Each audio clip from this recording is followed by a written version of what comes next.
Acción, tu revista mensual de cine y series, con los mejores estrenos de cine, fichas y reportajes coleccionables, series de televisión y 4 pósters todos los meses. Búscala en tu kiosco.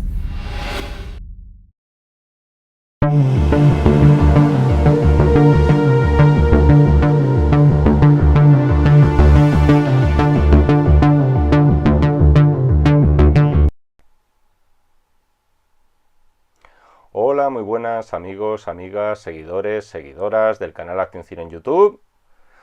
Aquí estamos otra vez, Jaime Vicente Echagüe, esta vez convocado por Marcelo. Marcelo nos ha pedido que hablemos de una película de 1994, dirigida por Fritz Lang, con Edward G. Robinson, Joan Bennett, Raymond Massey, Dan Durgia. Una película, en su título original, titulada The Woman in the Window, La mujer de la ventana, en su título en español, La mujer del cuadro. De nuevo, muchísimas gracias, Marcelo, por esta tu petición. Creo que además es la primera película que me dais la oportunidad de hacer encuadrada en el cine clásico, en aquellas décadas doradas del Hollywood en blanco y negro.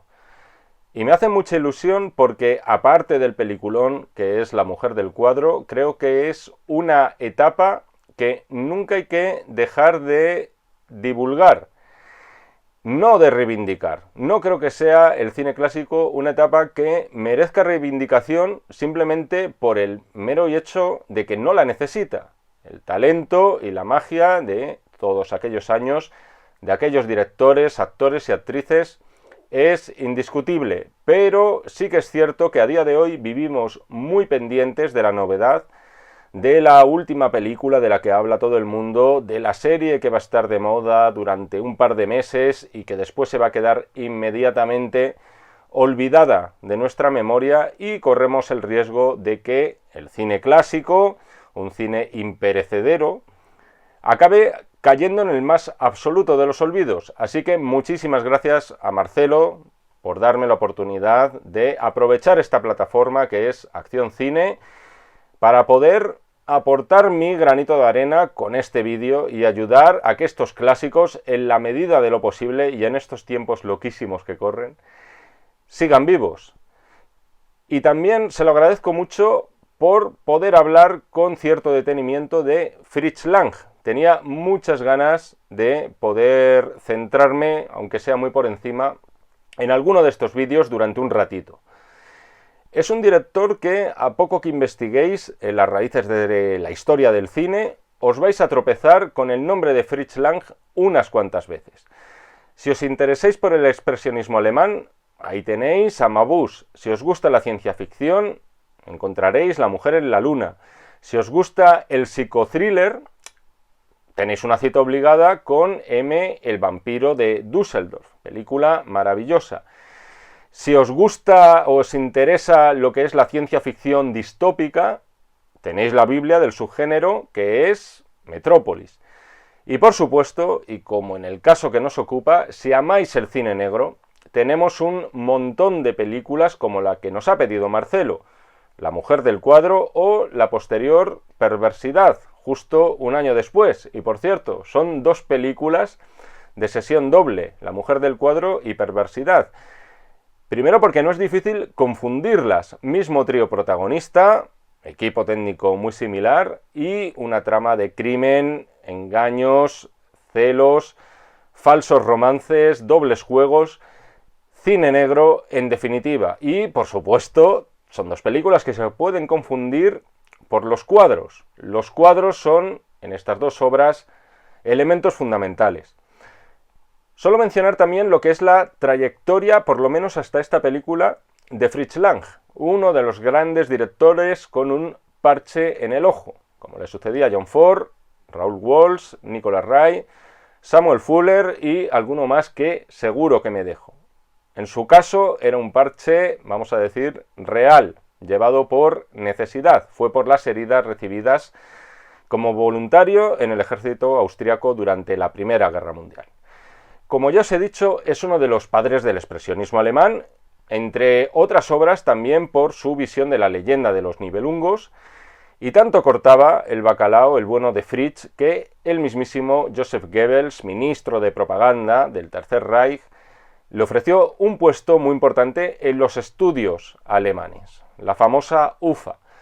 Pero en el año 1933 y Lang estaba con la mosca detrás de la oreja tras la subida al poder del Partido Nacional Socialista. Y para mayor preocupación, además, era descendiente de judíos. Por eso tomó la decisión de hacer las maletas, se fue a París, se divorció de su mujer, de Thea von Harbou, que además era cercana al partido, y finalmente recayó en Estados Unidos. No fue el único que emigró, ahí tenéis los casos también de Billy Wilder, Robert Siodmak y unos cuantos más. En todo caso, Lang nos dejó en Estados Unidos unas cuantas películas maravillosas, muchas de ellas, como las posteriores Mientras Nueva York duerme o Los sobornados, que es una de sus indiscutibles obras maestras, enmarcadas en el género negro. Uno nunca sabe cuándo le va a volver a tocar hablar de una película como La mujer del cuadro. Así que, si me lo permitís, quiero aprovechar esta ocasión, quiero aprovechar la oportunidad que Marcelo me ha dado y poder profundizar muy por encima sobre este concepto del cine negro. ¿Qué es el cine negro o los film noir que decían los americanos? Todos sabemos lo que nos vamos a encontrar como norma general en una película de esta temática. Nos vamos a encontrar a un protagonista que va a ser engañado, amenazado, golpeado, etc. Una mujer que le va a complicar la vida, la llamada mujer fatal, y entre medias uno y más cadáveres que irán apareciendo en el camino. Y un final que por lo general no es del todo optimista. Bien el protagonista o bien su mujer fatal podían acabar en la cárcel o ser directamente asesinados. Todo en este cine tenía un aire fatalista y quedaos con esto porque va a ser uno de los puntos claves a la hora de hablar de La mujer del cuadro. Dicho de otro modo, los film noir serían lo que hoy conoceríamos comúnmente como thriller, y los que os he nombrado antes serían unos ingredientes mínimos. Como todas las etiquetas, la de cine negro es difusa y tiene muchas variantes. Tened en cuenta que antes del cine negro está también la novela negra, cuyos padres serían Dashiell Hammett y Raymond Chandler como principales cabezas. Eran esas novelas también llamadas hard boils, llamadas, una traducción podría ser hervideros. Un detective investiga un caso en apariencia simple, por ejemplo, un hombre que le pide que siga a su mujer porque cree que le está engañando. Esto sería el arquetipo. Pero la cosa se va poniendo grave y descubre un cadáver y a ese le sigue otro y así sucesivamente. Y lo que parecía un simple caso de divorcio acaba convirtiéndose en un laberinto de mentiras, asesinato, corrupción e, importante también, deseo sexual. Prácticamente vemos desfilar en este cine todos los pecados capitales. Hammett y Chandler son hoy considerados maestros del género, con ese estilo además seco, muy directo y violento, con pocas concesiones y con los detectives Sam Spade y Philip Marlowe como grandes iconos. Sin embargo, a su vez no dejaban de ser puestas de largo de la llamada literatura pulp, a la que, por supuesto, como todos sabéis, homenajearía muchas décadas después Quentin Tarantino en Pulp Fiction. De hecho, Hammett y Chandler trabajaron en una revista conocida como Black Mask, fundada en los años 20 y que ofrecía a los lectores relatos de aventura, fantásticos, de ciencia ficción y, esto es lo que nos importa, detectivescos.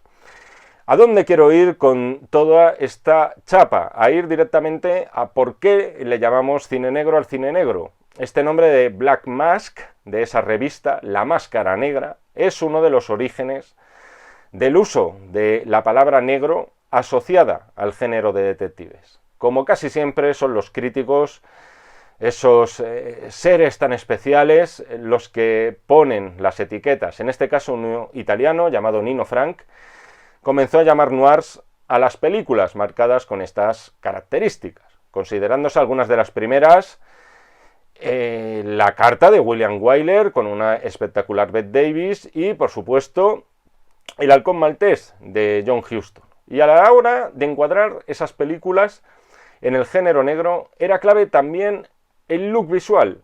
En su mayoría eran películas urbanas, por supuesto, pero también oscuras, películas nocturnas, con un uso muy destacado de los claroscuros y de las sombras.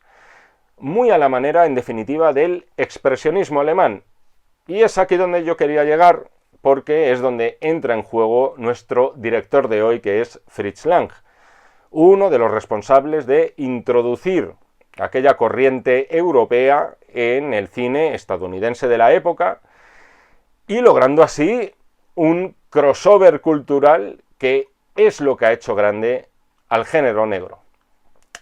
¿Qué tenemos pues en La mujer del cuadro? Lo que tenemos primero es una película de suspense, de un pulso narrativo además casi frenético para la época. No sobra nada, cada secuencia, cada plano, cada reacción de los personajes, cada acto que acometen va a tener su repercusión. Esto es en buena parte mérito del guión de Nunnally Johnson, que además de director notable fue uno de los guionistas más reputados de Hollywood, con títulos como Las uvas de la ira, Tierra de audaces y, muy posteriormente, 12 del patíbulo. En el caso de La mujer del cuadro, adaptó a su vez una novela publicada pocos años antes.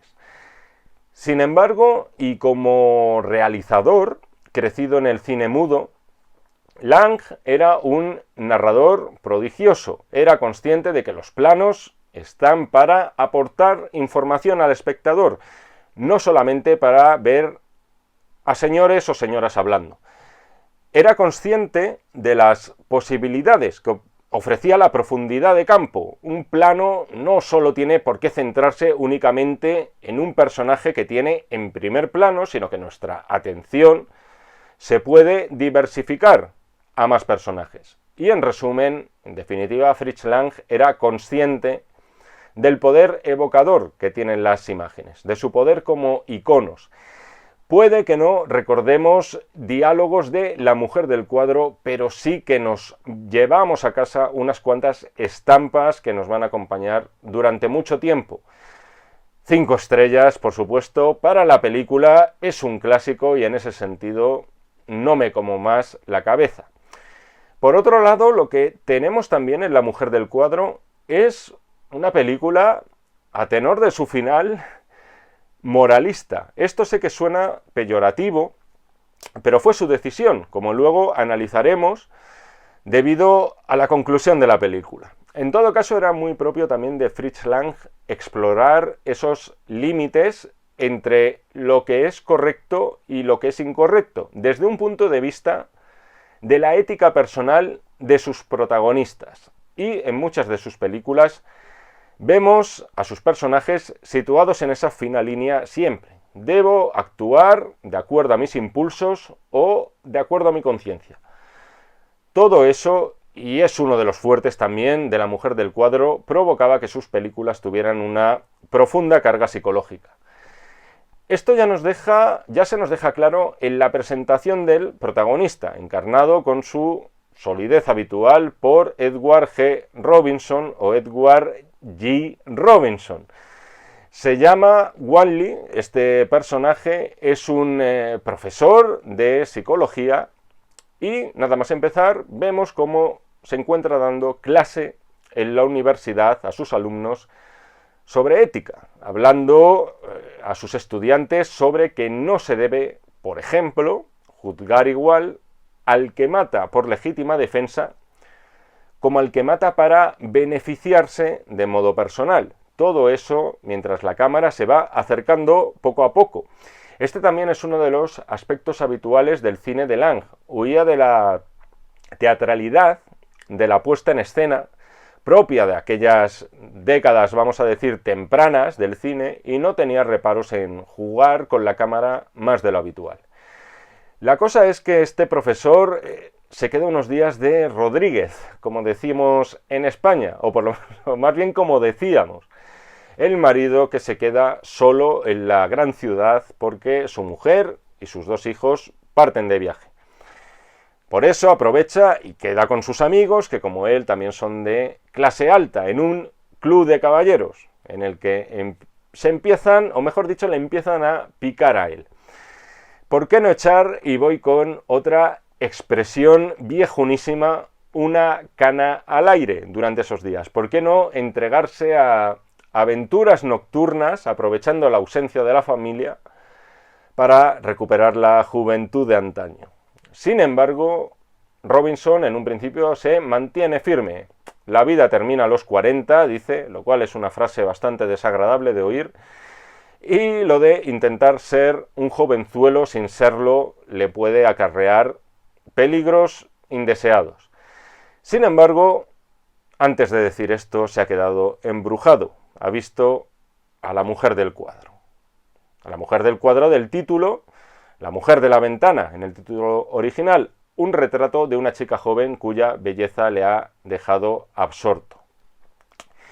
Dicho esto, después de hablar con sus amigos, se queda en el club, coge un libro, pide a un camarero que, por favor, avíseme cuando sean las 10:30, y se pone a leer. El libro, por cierto, es el Cantar de los Cantares de Salomón. De esto solamente vemos el título, pero no se nos dice nada más o por qué elige ese libro. Es un libro del Antiguo Testamento y siempre muy sujeto a debate sobre lo que implica su lectura o si tiene algún tipo de valor pedagógico religioso detrás, porque al menos de forma explícita no parece un texto que tenga un contenido, vamos a decir, abiertamente religioso. Es sobre todo un poema sobre dos enamorados, la unión matrimonial entre ambos, la unión carnal también, y cómo uno va valorando con el paso del tiempo las virtudes de la otra y viceversa. Todo ello importante, ejemplificado en varios sueños durante esa narración de este libro de la Biblia. No es que la película siga ese esquema tal cual, pero sí que hace las veces de reverso más o menos tenebroso. Al final vamos a tener a un hombre y una mujer, es Edward G. Robinson y su mujer, los cuales se van a ver, o él concretamente se va a ver sometido a una serie de tentaciones que le van a hacer valorar más la vida que tenía antes. Y por otro lado, se nos va a narrar también la historia de Edward G. Robinson con otra joven con la que hay una atracción y cuyos destinos van a quedar unidos indisolublemente, y el destino de uno va a depender del otro.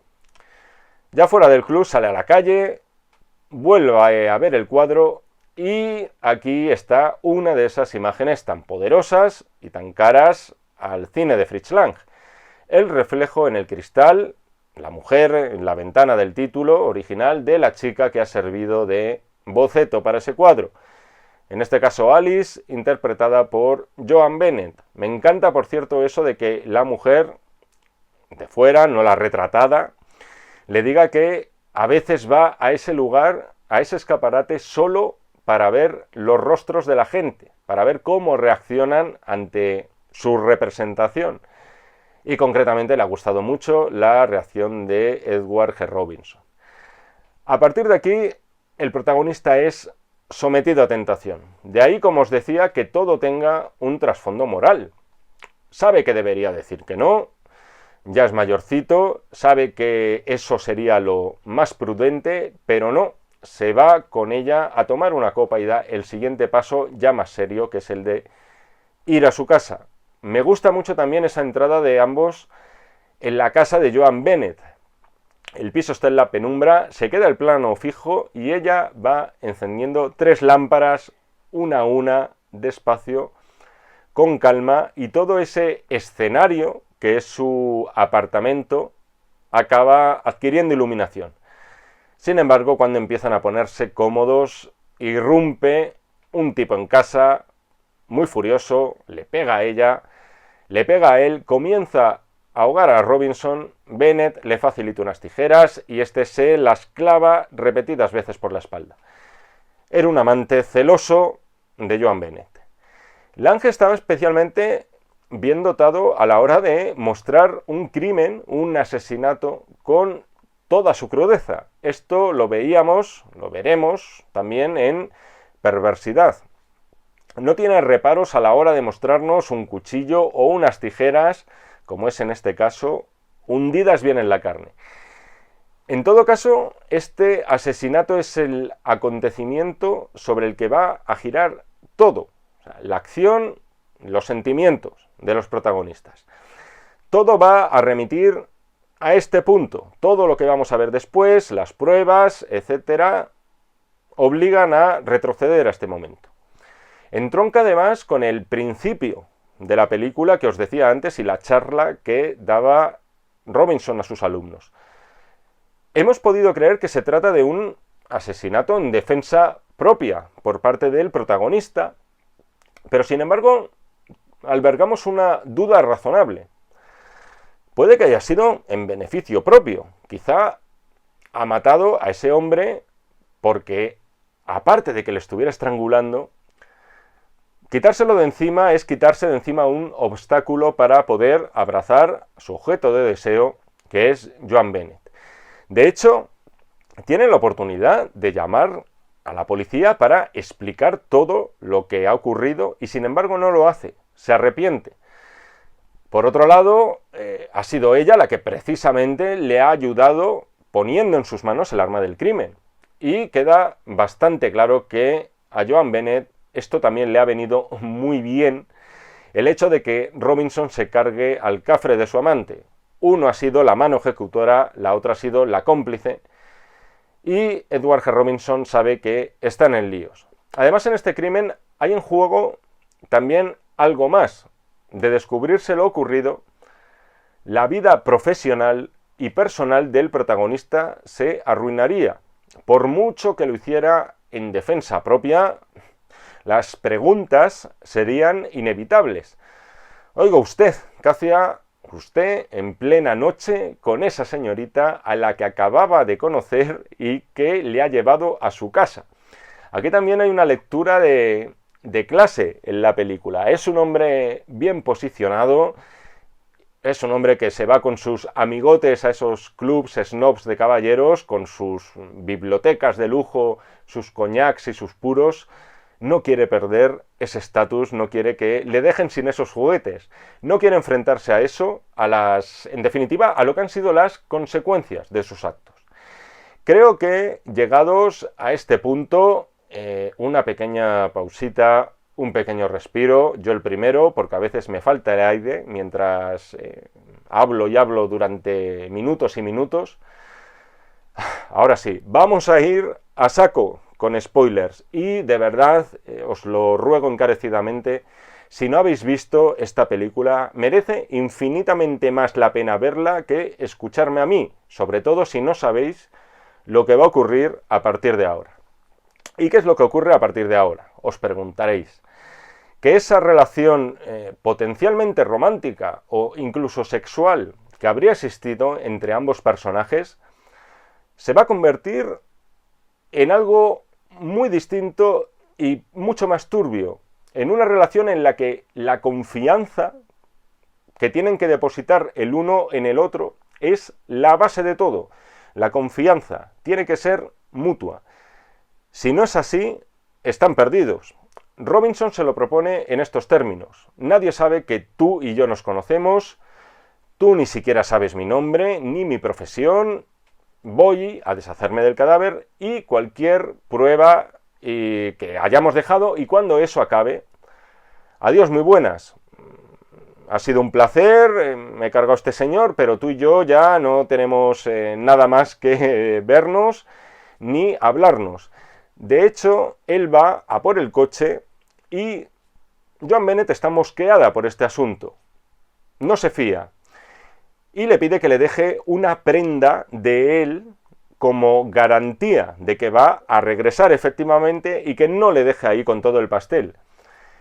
Concretamente le pide que le dé un chaleco, una simple prenda, en este caso podría bastarle a Joan Bennett, por si este señor se le ocurriera no volver, para incriminarle. Justo después tenemos otro de esos planitos que os decía antes, con profundidad de campo y tan caros a Fritz Lang, y además siempre también enmarcados. Vemos en primer término a Robinson lavando las tijeras ensangrentadas en el lavabo y de fondo, a través del marco de la puerta, vemos a Joan Bennett mirando primero al suelo, al cadáver, y después, con mucha atención y sin moverse de su sitio casi, observa a Robinson con desconfianza, como diciendo, vamos a ver qué está haciendo este tío al que acabo de conocer. No voy a contar la película entera, pero sí que quería detenerme con este primer tercio, porque aquí está la base de todo, de esa confianza mutua sobre la que gira la película. Robinson confía en ella y, sin embargo, Joan Bennett, en esa prenda que le ha dejado como garantía, encuentra una pluma con las iniciales de él, RW, y decide quedársela. No se nos dice por qué lo hace. Lo más fácil es interpretar que lo hace como posible tabla de salvación si la policía trata de relacionarla a ella con ese crimen en caso de que averiguaran algo, cosa que va a ocurrir. Del mismo modo, pese a que Robinson le dice, oye, deshazte de todos los efectos personales del muerto, ninguna prueba tiene que haber, quémalo todo, etc. Ella también, Joan Bennett, se queda con un medallón que encuentra y que tiene las iniciales de este señor muerto, que es CM. Esto es una costumbre perdida. Yo creo que ya no llevo encima nada que lleve mis iniciales cuando salgo a la calle, ni cuando me quedo en casa. En todo caso, y dicho de otro modo, Joan Bennett no cumple con nada de lo que le había dicho Edward G. Robinson, traiciona su confianza y por eso va a pasar lo que va a pasar. Lo que hace de esta película también una experiencia muy disfrutable es que no va a haber ni un solo acto por parte del protagonista que se quede sin consecuencias. Todo importa, todo es importante, todo suma. Cada decisión que adopte va a tener después su posterior eco. Todo va a ir remitiendo justo a un paso anterior. Lleva el cadáver a un bosque y fugazmente le ve un policía. Enterra el cuerpo en el bosque y no se percata de que sus huellas de pisadas y las de los propios neumáticos se están quedando grabadas en el barro. Se le queda la manga enganchada en una alambrada y por tanto una gotita de su preciada sangre se queda allí. Todo eso servirá para que los próximos minutos de película, muy disfrutables, enormemente entretenidos, ¿por qué no utilizar esta palabra? Todo el círculo se va a ir estrechando en torno a él. Y lo cierto es que lo disfrutamos, pero tomamos partido por el personaje de Edward G. Robinson, o por lo menos es mi caso. Es un asesino que ha matado a un hombre en unas circunstancias determinadas, es cierto. Y aunque pudiera salir inocente por defensa propia, el hecho de que haya ocultado lo sucedido a la policía y además, por su cuenta y riesgo, enterrar el cadáver, supone ya de por sí un delito gravísimo.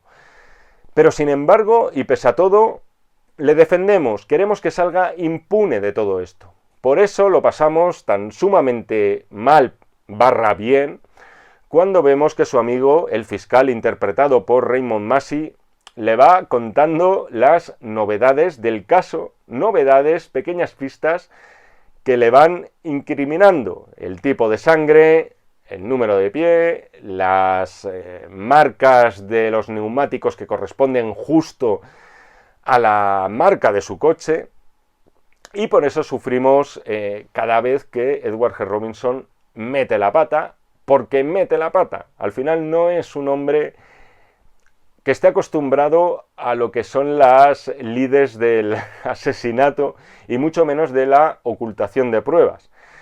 En ese sentido hay algunos momentos gloriosos en esta película.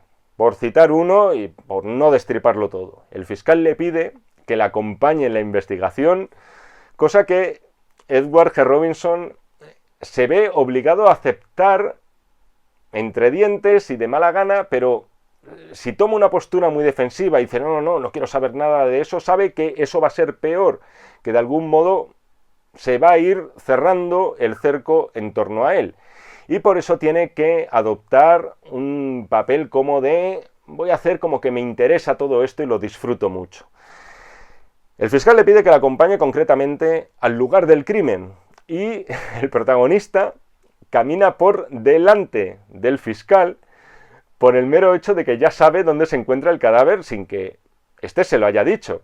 Raymond Massey se lo dice así, le dice, oye, ¿cómo es que sabes que hemos encontrado ahí, justo donde estás tú ahora, a este señor, si yo no te he dicho nada todavía? Es un equilibrio muy especial el que consiguen aquí Fritz Lang y Nunnally Johnson entre una sensación de angustia por la situación del protagonista, muchísimo suspense, muchísima tensión y también cierta comicidad por saber que la policía tiene al asesino delante de ellos y no son capaces de verlo. Por cierto, un detalle y una reflexión que quería resaltar al hilo de todas estas peripecias que os acabo de contar sobre la película. Primero, un detalle que a lo mejor es una chorrada, pero que me ha resultado muy simpático. El detalle de que cuando Robinson abre la puerta para sacar el cadáver, la cabeza del cadáver cae hacia atrás por pura inercia. Me ha parecido un detalle naturalista y muy moderno en lo que se refiere a mostrar un crimen en pantalla. Y luego la reflexión que quería compartir con vosotros es que no era tan habitual en el cine de los años 40 ver cómo una investigación policial contaba con una serie de métodos científicos a la hora de investigar un crimen. El tema de la sangre y el grupo sanguíneo, el temor que tiene el protagonista y así lo expresa a que un simple pelo en un sofá pueda señalarle como culpable. Se lo dice a Joan Bennett, limpia la alfombra, hierve las tijeras, etc. No es que hubiera un CSI por aquel entonces, eso que vaya por delante, pero insisto, en el cine negro de entonces las investigaciones que se nos mostraban eran infinitamente más rudimentarias. Pregunta a los testigos, anota la hora y poco más. Aquí no. Aquí ves que cada paso que des puede ser fatal y lo peor de todo es imborrable porque está la evidencia científica para registrarlo. Hay que hablar, por supuesto, del dúo protagonista de la película, de Edward G. Robinson, decir que a estas alturas, ¿qué se puede decir de este señor?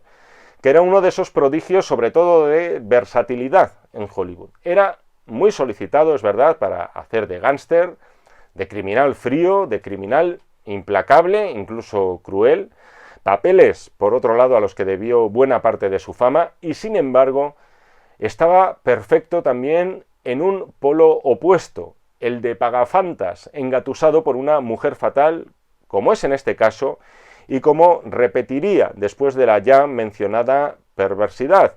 Esto al final, con estos actores clásicos de Hollywood, al no ser interpretaciones, por así decirlo, de método, eran más bien interpretaciones de carácter, a veces te da la sensación de que no actúan cuando sí que estaban actuando, sí que estaban poniendo una personalidad de forma muy sutil en el personaje y sobre todo eran exactamente eso, prodigios de versatilidad. Podían hacer de cualquier cosa. Edward G. Robinson, desde papeles muy crueles hasta papeles tan entrañables como, si no recuerdo mal, el último que nos deparó para el cine en una preciosa película que os recomiendo, aunque quizá preciosa no es la palabra, que es El destino, cuando el destino nos alcance.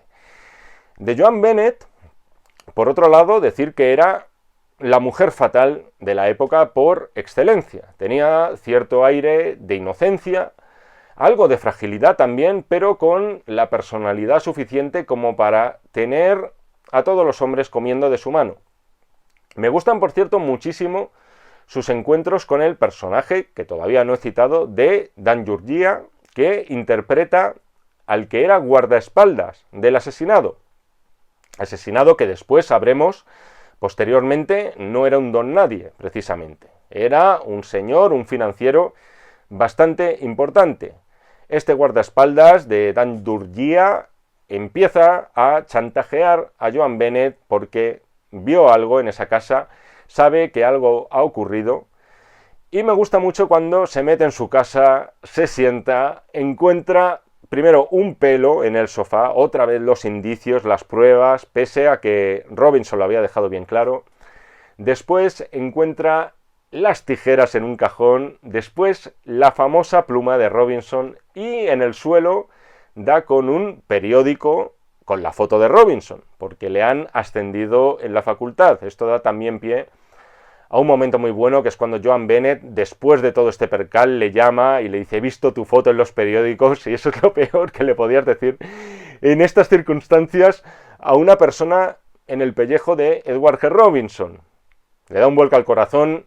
Luego resulta que no era por el asesinato, era porque su foto ha salido debido a que le han ascendido en la facultad donde imparte clases.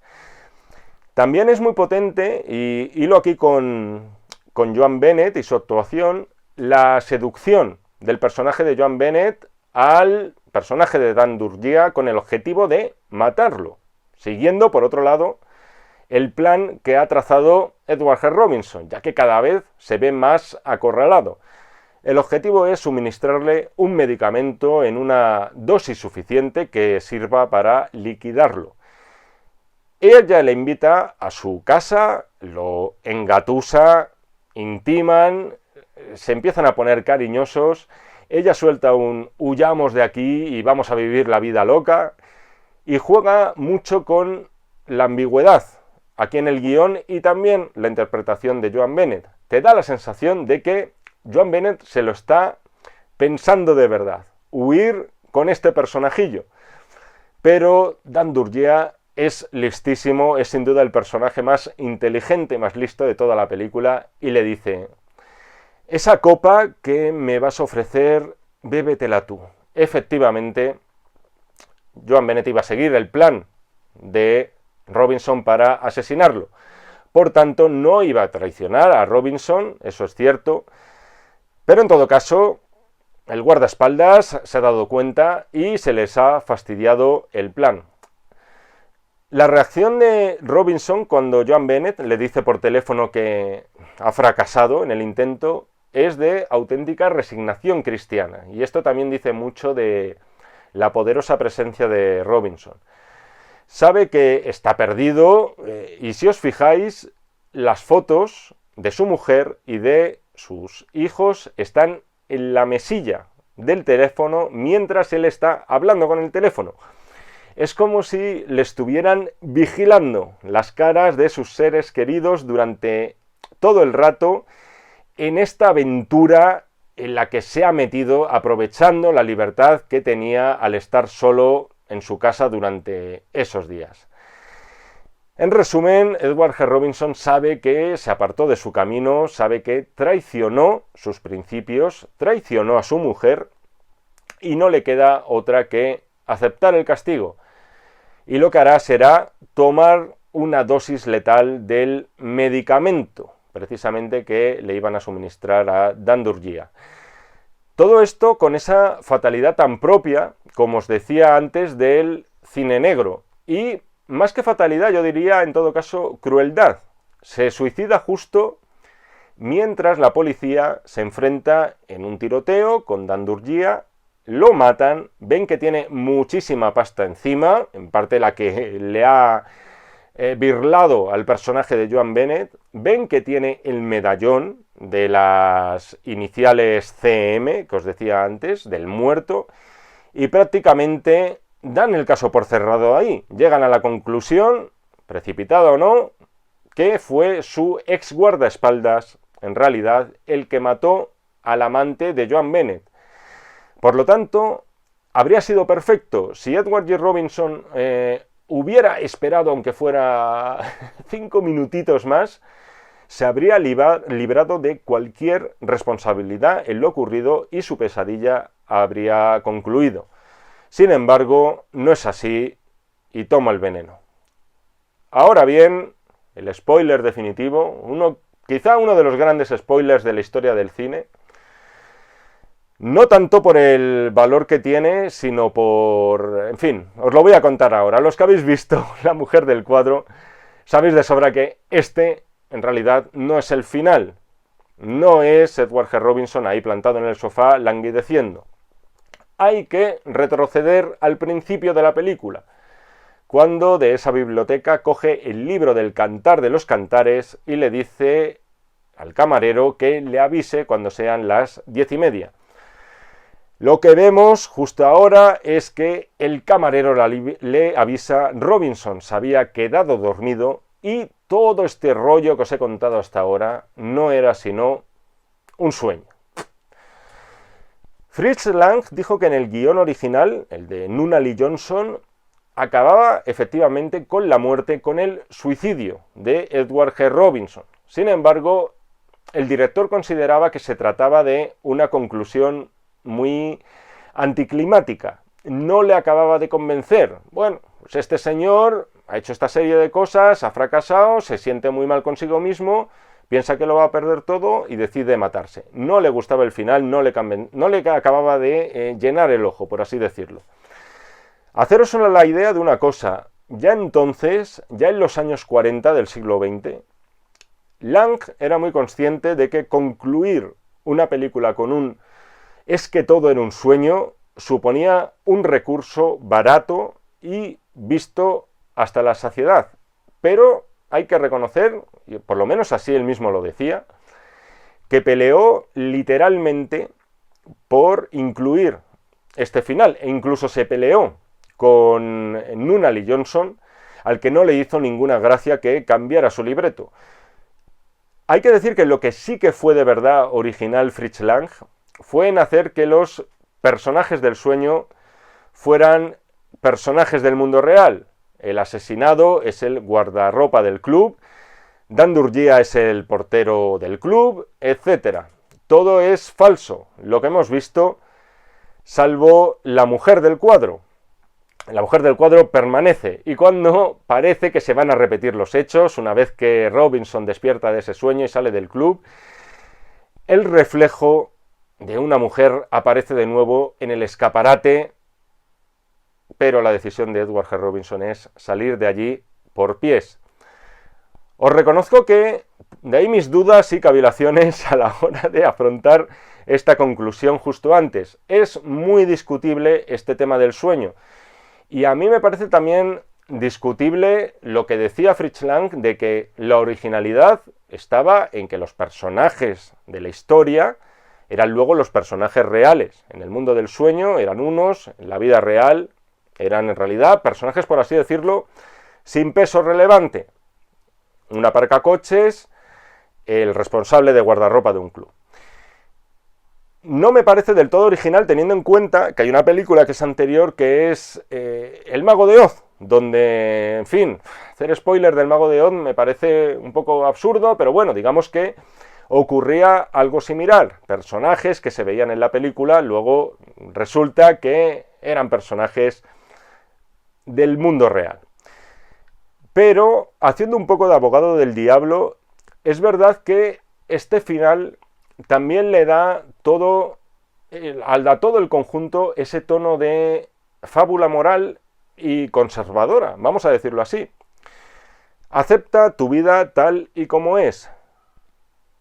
Evita los riesgos y sigue, por favor, siempre el camino recto.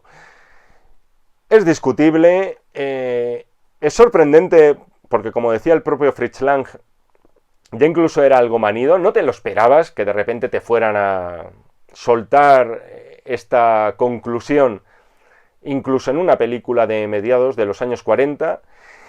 En todo caso, si no os acaba de convencer, siempre os queda o me queda otra opción: cortar la película unos 3-4 minutos antes del final y quedaros con Edward G. Robinson en el sofá, envenenado por la culpa y muerto.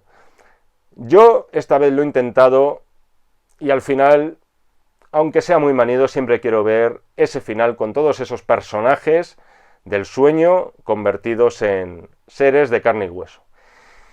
Y hasta aquí la crítica a la carta de La mujer del cuadro. Marcelo, muchísimas gracias por tu petición, muchísimas gracias por peticiones como esta de cine clásico, que me encantan.